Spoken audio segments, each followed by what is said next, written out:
The point that you seem to be kind of walking around a little bit, and that is what, in your best case scenario, what's the outcome here? It almost sounds like you're talking about a new political party or a lobbying group, or going farther down, a whole different way of governing. You're talking about education and new laws and things like that. But where do you see this? Perhaps my question is, what would happen to cause you to stop occupying? To say the job is done. Something. Something what, like the police coming and shutting it down, or snow? Oh, we'll occupy somewhere else. I mean, we're not going to, just because the police come and shut it down. I mean, people die because money governs our government. I mean, it is that important. We can't stop occupying. Like, the entire planet needs to occupy somewhere. And if you have a friend who's not in an Occupy movement, you should go talk to them and explain if you want them there, and explain to them why. And if they don't see it, well, it's not personal to me, then ask them about their sister or their brother or their child and what's going to happen in 10 years from now. Figure out a reason why, because it is that important. Well, if you could, I think it would help, like our listeners relate more if you could maybe give us some idea of how the system now is personally impacts you and your family and your friends. Like, how is it that the American system, because it seems to me that's the big frustration, is that the American system and the way we earn our living and the tax code is, am I right? Correct me if I'm wrong. Oh, yes. Okay. Yes.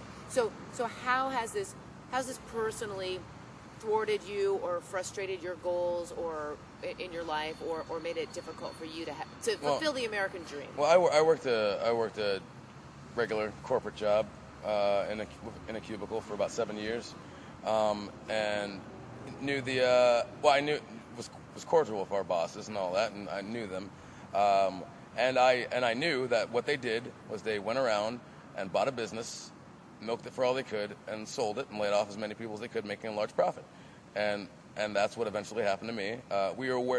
For 7 years we were worried about the layoff day. We talked about it just about every day. And then we got brought into a room, a group of 14. Me and my friend Vince were all excited about our severance package. We're like, yay, we're finally getting out of here. All right, awesome. Then we looked around at the guy who just got married, the guy who just had twins, and like, oh, man. We went to the bus stop, looked at our severance packages, danced around a little bit, and then the next couple months, it was just job searches, unemployment, having to spend my severance package, having to spend my 401k, and then food stamps and nothing, nothing. Well, and contracted out jobs from, because if I can find a job like acting somewhere, something like that, I took one of those. Right. But then it was back on unemployment. Well, and if you could see, James, I mean, he's a young and energetic guy, and clearly is a person who would be, a real competent person out there in the world. And I can imagine that'd be very frustrating to have invested 7 years of your life in one company and do well to that point, and then goodbye, and then no job available. Yeah. Well, do you think that the issue of jobs is very high up on that list? Well, there are a lot there of... just aren't jobs for people that are, educated and competent and ready to go out there right now. Well, there are a lot of people out here who are still working their jobs and are still very adamant about, they're not being able to earn a living. I was talking to the guy who I was washing dishes this morning with, one gentleman who was fired because he had a job, he was getting paid, it wasn't enough to, and then eventually he was homeless because he wasn't getting paid enough money. Right.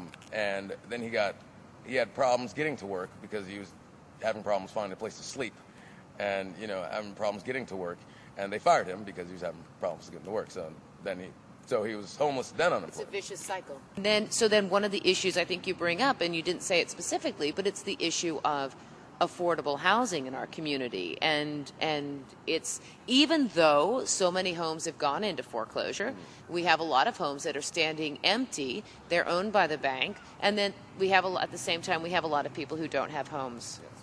I mean, that's another thing about education, because there are housing. My oldest sister just took my his sister younger than that, to one of those seminars about, like, housing and how do we get it, and ways to make it way less complicated. And that's one of the reasons I want her to come out here. And I don't know, I'm not a professional, I just took the class. Well, come teach a class on taking the class. That's a class. Come do that. I'm not a teacher. You will be a teacher as soon as you open your mouth. Just come down and help people out, because you're more proficient than I am.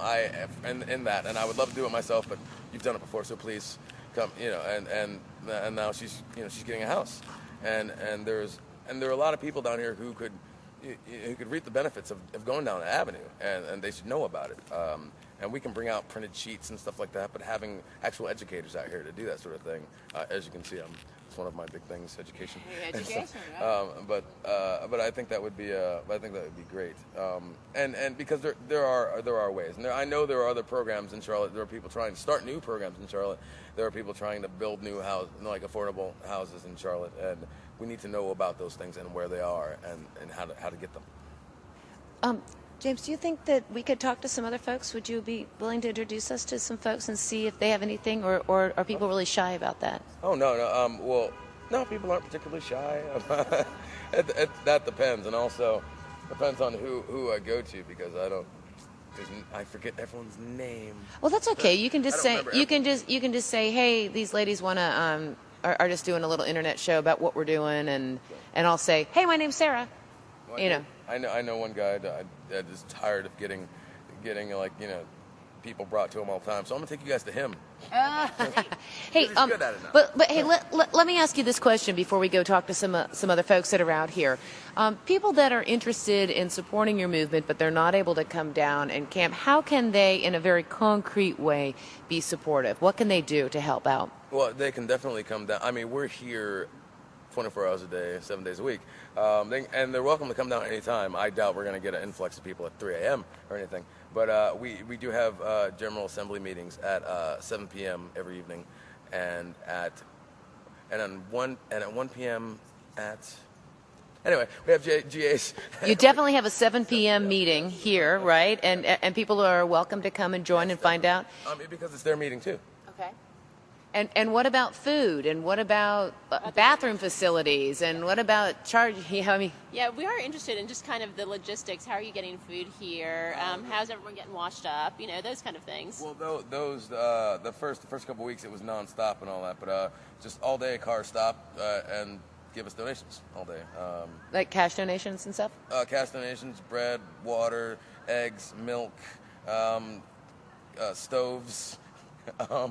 Containers, feminine products, deodorant, toothpaste, toothbrushes, just anything they could possibly think of.